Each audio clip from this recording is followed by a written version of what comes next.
Amawulire agaliwo kigambibwa nti mukulu byabakama essaawa yonna imbu yandivaayo n'abeera ng'ate yeetondera omwami Robert Kyagulanyi Ssentamu mbikuleetedde ki ekigenda mu maaso. Kaakati nno ensonga ey'okusosola mu mawanga ekyaliwo nnyo eyali akwatiddwa embalala akunnyonnyodde mukuleetedde. Omukyala Lina Zedriga ono bw'atyo naye avuddeyo n'ategeeza nti pulezidenti aliko kati ate si ye pulezidenti omutuufu ow'eggwanga lino Uganda. Mu ngeri y'emu waliwo omwana ow'obuwala oba omukyala ali mu magye g'America, ono yagenze naye n'asaba pulezidenti Museveni ssente imbu nabo bakozeyo ssako. Kakati ekigenda mu maaso bikuleetedde omukyala amanyiddwa nga Namale, so nga ate waliwo poliisi gwe yakutte nsonga ki. Ngenda kubeera nga kutuusaako mu bujjuvu ago nagasinga kaawo. Kw'osaala omwana ow'obuwala amanyiddwa nga Blue Tick, ono nga agali mu nkubo kigambibwa nti naye ate yakoze ebyajjono zogganya era ng'ono naye munnakibiina kya NUP mukuleetedde nga yeewozaako. Oli ku Essie News UG, kansuubire nti muli bulungi, mujje baleko gyonna gye mukwasaganya eyo. Wabanga tonnaba ku subscribinga notification bell giseeko videos zino zijje gy'oli mu budde. Alsage Construction Company weebali okubeera nga tebakuzimbira, osobola okuba ku namba y'essimu weeri awo ku screen yo.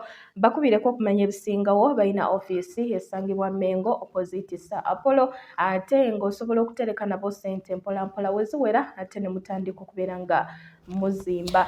Katutandike n'omukyala amanyiddwa nga Namale era ng'ono ali mu magye aga USA. Omukyala ono yavuddeyoko n'abeera ng'akola akatambi n'agamba nti asaba Pulezidenti Yoweri Kaguta Museveni munnange nabo nga ba content creators abali mu diaspora mbu beetaagayokko akasente mu ssako yaabwe gye baakola. Bw'okubanga omuntu agenda n'afa mu diaspora eyo kakati nga ssente ezimuzze waka teziriiwo, mbu ne basondasonda awo okukakana mbu nga ne ssente teziweze ezimukomyawo ate n'asigalayo. Kati kwegamba ebintu ng'ebyo nga balabanga Pulezidenti Museveni asaana okubeera nga tabakwatizaako. Era omukyalo ono Namale n'agamba nti baakola ssako eyaabwe bo nga abali mu diaspora, n'agamba Pulezidenti Museveni abateekemu omusimbi biliyoni 12. Kakati munnange oluvannyuma lw'okukola akatambi baamwanukudde era obubaka bwe bwatuuse bulungi nnyo ewa Pulezidenti Yoweri Kaguta Museveni, ng'omukyalo ono era yalabiddwako ng'ali ne Honorable Muhammad Nsereko, kitegeeza nti ssente ze yasabye zigenda kumuweebwa. Video yino bino bye bigambo bye ng'agamba oluvannyuma lwa Pulezidenti Museveni okumwanukula ate n'okubeera nti yabadde ne Honorable Muhammad Nsereko. Eno video enzijene mu buliri. Mmwe bw'oba ng'okyabuusabuusa amanyi social media g'erina labira ku nze. Ejjo nakoze video ne ngamba nti omukulembeze Pulezidenti Yoweri Museveni ffe ng'abantu ba diaspora twagala biliyoni 10 naffe otutere mu ssaako yaffe gye twakoze. Guess what? Guess what? Bw'oba tonnajoyininga ssaako ng'oli influencer, oli social media analyst oba otunze Uganda ku njegoyego z'ensi ebweru mu diaspora ng'otunze Uganda, mukwano wandisubwa. Ate ebya diaspora si byakuleekaana. Njagala okutegeeza. Mr. President, thank you so much. Weebale kuwuliriza video zaffe. Weebale kubeera ng'olina abantu abakutuusaako obubaka. Nze nali simanyi nti omukulembeze abeera ku social media alina abantu, ate abantu be bakola mangu. Mukwano bw'oba nga tonna kati kamuyiika mu inbox yange. Naye nga ba social media influencers mwena mukwano, we have a message from the president. Kankomao, katukomeo. How are you? I'm good. How are you? You guys. Wuuno my yanina mwani nazowe kobe. How are you? I'm good. How are you? You guys. Wuuno yanina mwani nazowe kobe. How are you? I'm good. Naye ng'omukyala ono waliwo ekigenda maaso ku mutimbagano era nga wenjogerera olutambi lwakyuseemu ono bamukyukidde dda nga bamugamba nti toyinza kusaba ssente ezo zonna nnyingi mu kaseera kano ate ne kwegamba obudde mwozisabidde olaba embeera abasuubuzi gye balimu oluvannyuma lw'amataba okubeera nga gayingira mu maduuka gaabwe. Omukyalo ono bamugambye nti Uganda yeetaaga amalwaliro amalungi, yeetaaga amasomero amalungi, gw'oli awo oli mu kwagala funa biliyonizi. Munnange yabazamu n'abagamba nti singa obadde ggwe ne bakuwa ezo ssente waali badde ozigaana? Era bw'atyo n'abategeeza nti naye ali mu kuzifuna okusobola kuyamba bannayuganda bali mu diaspora. Abagaye singa obadde ggwe ne bazikuwa waali zigaanye, naye nga awe tuli Dia wange omukyalo oyo bw'atyo bw'agambye. Kaakati sooka owulire ne bino omwami ono ate naye ayina ky'agamba, tugende mu maaso. Tuyinza kuŋŋamba munnayuganda awangalira mu Amerika ng'oli mu magye ga Amerika ojja n'otugamba mbu bannayuganda abali mu diaspora nga muli ba influencer Museveni yatuwadde biliyoni 10 twakozesa. Mwagikoze ddi okuleka ayagala kubakwata abafunze ng'era bwazakikola nti diaspora zaginafuya. Kaakati era kye yasazeewo okujja okukola kwe kulaba nga abali eno nammwe mufuna bwe mwegattira babawa akasente, naye akasente ako mukkirize kamewu wa musolo, ng'amataba gatwala emaali y'abantu e Kampala, ng'amasomero ga gavumenti gonna tegaliimu bikozesebwa, amalwaliro tegaliimu bikozesebwa. Gwoŋŋamba otya omuntu ali mu magye ga Amerika amazeemu emyaka oyinza n'oba oli mutuuze osaba biliyoni 10 okuva mu ggwanga Uganda? Tolaba omutwe ogutakola, tolaba omutwe ogutalumirirwa nsi yaagwo. What a shame! Nze ono omuwala namulabirawo era nzize empandiika mu comment sections nga sikolagana naye, sikubanga nti muwala na lwaki, nedda endowooza ye eridde ensi nnyo, endowooza ye ya kisiru nnyo. So bannayuganda mugenderera abantu nga bano. Whoever following her, please do the needful. Mugende mumukyalireko kana akakazi ka agenti ka Yoweri Museveni. Era bamuzimba mpola ajja tufuukira ekizibu olwo. Ajja tufuukira ekizibu. Nze ndwawo okujja n'enjogera ku bantu. Ndwirawo ddala naye ono omuwala nzize mulaba. Nali mugoberera okusooka nentwala folo yange, naye nzize ngoberera byakola ng'ono agenda kufuuka problem mu nkyukakyuka. Anytime she's going to become a problem. Kaakati yafuuse agent agenda okuyisibwamu ssente okugulirira bannayuganda abali e Bulaya ababadde bakozesa social media okwogera ku bizibu ebiri mu eggwanga lyabwe. Gwe mulimu ogwamuweereddwa after kasuku okukwata bannayuganda ne Museveni yafunyeyo agenti ono. Nze nasooka ne mulaba nga influencer ali mu Amerika eyeeyita ow'amagye ga Amerika. Tuve ku TikTok abantu abali mu magye ga Amerika bayitirivu bannayuganda ate tubamanyi. Waliwo gwe bayita Grace ali mu magye ga Amerika, waliwo gwe bayita Mukibi ali mu magye ga Amerika, ate waliwo abali ku ddala lya captain, but tebavaayo kwemulisa ng'ono omukyala bw'akola. Byebiri ku side ezeeyo okyogerako ki osobola okubeera ng'oleka komenti mu comments section. Kakati omwana w'obuwala amanyiddwa nga Blue Tick munnakibiina kya National Unity Platform ng'ono bambi ayagala nnyo omwami Robert Kyagulanyi Center mu ekisooka kya byonna yeetondedde pulezidenti we olw'obutambi obuli mu kubeera ng'ate busaasaanyizibwa nga bagamba nti butambi bwe ono nojjukira basooka ate ne bamuteeka mu nsonga za zoganya wa Nopu eyakola ogw'okukwata obutambi bwa kinaakuguka mu zi kampeyini za His Excellency Bobi Wine. Kakati omukyalo ono era bamuteekamu nga bagamba nti naye mu butambi obwo yalimu, naye mukazi watu ate n'avaayo n'abeera ng'ebyabimenyawo. Kakati abamulwana balabye ekyo tekyabamalira ne basalawo mbu bakozesa AI, mbu obutambi bwa AI. Omwana w'obuwala buno agamba ate tugende maaso. Badi atambuza video ngabwe muri mu kutambuza video eziriwo saawa zino neno mugitambuze etuuke ku buli gwe kikwatako. Banange bana Uganda nyongero kwetondera president wange His Excellency Bobi Wine Kyagulanyi sentamu.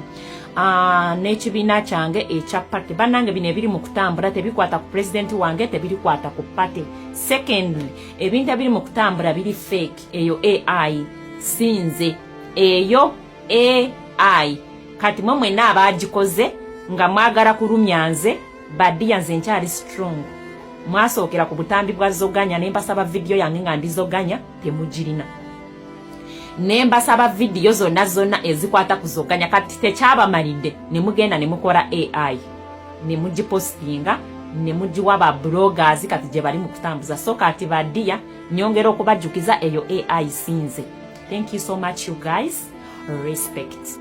Eyo polisi mu Kampala eno yakutte omusajja Wagaba Hussein ng'ono abadde agufudde omuze okunyaga abava mu banka. Ono nno okukwatibwa kwe kyavudde ku kubeera nti aliko omukyala gwe yagoberedde omukyala manyiddwa nga Nakawombe Deborah ng'ono yabadde ava mu banka entinda ng'ava kujjayo ssente obukadde 21. Kakati omwami ono yamugoberedde era nga yabadde atambulira ku boda. Yabadde atambulira ku boda nga omusaabaze kakati olwatuuse omukyala we yayimiridde obwato n'amukwakulako ensawo n'akwakula ensawo y'omukyala. Oluvannyuma omukyala yakubye enduulu kwegamba ate babadde mu bitundu by'e Najjeera okumpi ne poliisi era poliisi obweto neyanguwa nekwata omubbi ono nga tannaba kubeera nga adduka wabula nga boda kwe yabadde atambulira ate yo wa boda yadduse nga alaba giwunye. Naye ng'ono ye yakwatiddwa era nga omwogezi wa polisi mu Kampala n'emiriraano Luko Wesigire ono yagambye nti omukwate ali mukuumirwa ku polisi e Najjeera nga agenda kubeera nga atemunangagulwako omusango mwami gwalabaawe ssente zo basobodde okuzinunula era ne baziddiza nnyinizo. Naye nga ku side wano ye omukulembeze w'eggwanga Yoweri Kaguta Museveni ono awenjogerera ate ali mu kibuga Arusha ekya Tanzania ng'eyo yagenze kubeera nga teyeetaba mu ttabamiruka w'abakulembeze b'amawanga g'omukago ogwa East African Community ogw'omulundi ogwa 2025 era nga Museveni yagambye nti mu ttabamiruka ono basuubira okwogera ku nsonga z'okunywezaamu enkolagana wakati w'amawanga mu busuubuzi n'ebyokwerinda n'ensonga endala. Ono era mu ngeri emu yakwasiddwa obwa ssentebe bw'omukago guno nga President wa Kenya William Ruto ye yamuwadde obuyinza buno. Museveni obwa ssentebe agenda kubeera nga ate abubeerako okumalira ddala omwaka gumu byebiri ku saidi ezeeyo ewa mwami Museveni. Kakati nno ensonga ey'obusosoze mu mawanga omwami ono Masaaba alina kyagambo no yali yakwatibwako embalala era nga bino byannyonnyodde ate kwongereyo abantu bagana buganye kwogera naye ekintu kya tribalism kikyaliwo wano mu ggwanga ate kinene. Nze nakirabako embalala bwe nali nkwatibwa ebibuuzo bye bambuuza nga olabira ddala tebikwata ku kalulu wabula bagezaako kunnafuya n'okulaga nti omukulembeze gwempagira is not worth. Musajja yankwata n'ambuuza nti gwe oli ovaawa ne muganda musajja mugiso naye kakati gwe omugiso oyagaza ki omuganda kyenyi kibagala muka Kyagulanyi lwaki waleka basajja banankole n'ovumbi omusajja yaŋŋamba kakati gwe omugiso oyagala ki ku muganda namala nanga nti gwozo oyo omuganda asobola okufuga eggwanga lino nga gye tribe yete omuganda sijja Kyagulanyi nga bwenkyogedde bwekyali omulala n'ambuuza n'okumbuuza nti watandika ddi okuwagira Kyagulanyi owulidde omulala n'agamba tugenda balaga nti ffe tufuga ensenene openly bino ebyange si byakulimba si byakwekoza si byakukola ki naye nga ge mazima yes walaba ekyatutuukako ekisolo egundi ekiruhula nga abatulumba bambadde yero security ebakuuma omuntu n'atuuka n'okugjayo ejambiya n'ebyuma naye walaba ekyali towakiraba okitegeera naye walaba obukambwe n'obusungu bwe ng'omwana akuba omugo n'omukambwe babatise kubaje bavudde emmotoka zaffe ze tusasulira ez'omuwa omusolo nga zikutte majambiya zirimu emikko nga zipaakinze ku poliisi ebyo tewabirako naye omanyi nti ffe baali batubuuza ako kabayiti tebaakalaga kubanga baalaga nti ffe tuli violent ffe bakyamu ne batukuba ekisolo batukuba ekiruhura akwana video edanga mbali abakuba atula mugwe wogali olino kante wanvaako olabo webalenyo kakati kino goyagala kuzimba oli mufuna mpola tomanyi wa kutandikira tukubire fa Bamulabisiza construction company fe tujja kubuulira wotandikira oba ofuna sente mmeka oba ofuna sente mmeka akaka sente tujja kagattagatta naawe ofuna akayumba weebaka tebakulimba nti sente z'okuzimba bazikuŋŋaanya nti kankuŋŋaanye bwe naaweza obukadde binanzimbe tojja kuzimba nti kankole emyezi gyange 10 ndyoke ntandika okuzimba togenda kuzimba wabula woonootandika bwoti nezizimba tojja kumanya gye zivudde bweti kutemya kwa liiso ng'ennyumba eri ku bbiimu kutemya kwa liiso nga tumaze okusereka mpola mpola bagamba ddiŋŋana amawulu agajjamu omukuto tandika kati tandika n'ekyo ky'oyina gwe tosooka kulowooza nti ky'oyina kitono sooka otukubire tukugambe nti ekyo ky'oyina kitono yongerako gwe kuba ennamba zaffe kwe ziri oba nsobola okuzisoma wano ziri 07 56 888 587 eya MTN eri 0789 412 124 twabagambye nti woofiisi zaffe ziri Mmengo ku kizimbe kya Byandaala bakiyita Nayiga C Byandaala tuli ku level number 3 bw'ova bwoti ku Shero Mmengo ekyaffe kwekyotuukirako jangu tuzimbe tolowooza nti toyina sente nga tonatuuka mu ofiisi zaffe jangu mu ofiisi zaffe ffe tukugambe nti z'oyina tezimala nenze nti z'oyina kw'oyagala okutandikira zimala era zijja kutandika. Omukyala Mama Lina Zedriga onagamba nti President Museveni si ya President wa Uganda katusooke tumuwulirize ebigambo bino bikulu ate n'oluvannyuma kuwongereyo. The person in the presidency of Uganda is a fraudster. This is somebody who robbed us, the Ugandans, of our voice, of our identity, of our dignity by stealing in broad daylight these elections. Why go ahead and fund him? Yes. Why go ahead and find? Are you not an accomplice? Yes. Are you not an accomplice? So, for me, the US must conclude conclusively and logically not recognize this fraudster in the seat of our president, elected president, that we should not dilly around it. One. Yes. Two, the funding. It's not only about the auditing. Your funding has actually committed these murders because yes, absolutely. The guns. Absolutely. Yes. So why wouldn't you stop for the time being and examine, self-examine, why are we continuing to rob Ugandans of their lives, of their people? Their voice. Because the abductions are still going on in broad daylight. My two sons were brutalized by military men simply because one, I refused to be bribed, to be bought off, like the current Minister of Constitutional Affairs was bought off. Yeah. Okay? From opposition. When I refused to be bought off, what happened? I was arrested because they had offered for me 5 billion Ugandan shillings. By the way, it is still going on. Right now, they are offering in millions of dollars. Yes, exactly. Money. So, what is it you are buying from Nina when the health institutions, the education system is totally run down? Women are going to death chambers not to deliver in mukulu byabakama kigambibwa nti essaawa yonna bateekateeka okubeera nga atagenda kwetondera His Excellency Robert Kyagulanyi Ssentamu essaawa yonna. Nsonga ki bigenda kubeera bitya, bigenda kutandika bitya era bigenda kuggwa bitya? Omukyalo ono wuuno wano ate nga akubuulira ebisingawo. So Byabakama all of a sudden is going to come out and say, you know what, I was joking, I'm sorry. When I pronounced the election results, I was under pressure to release results immediately. But in the meantime,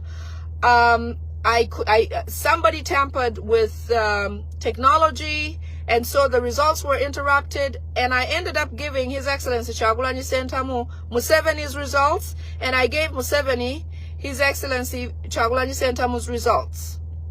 Okay, so he's going to come out as if he looks legitimate and to say, you know what, I made a mistake, but now that, because as you remember, byabakama has never released actual documentation to prove that results went a certain way. So in his defense of not having that documentation, he's going to claim he was under pressure to have to release those sooner than before.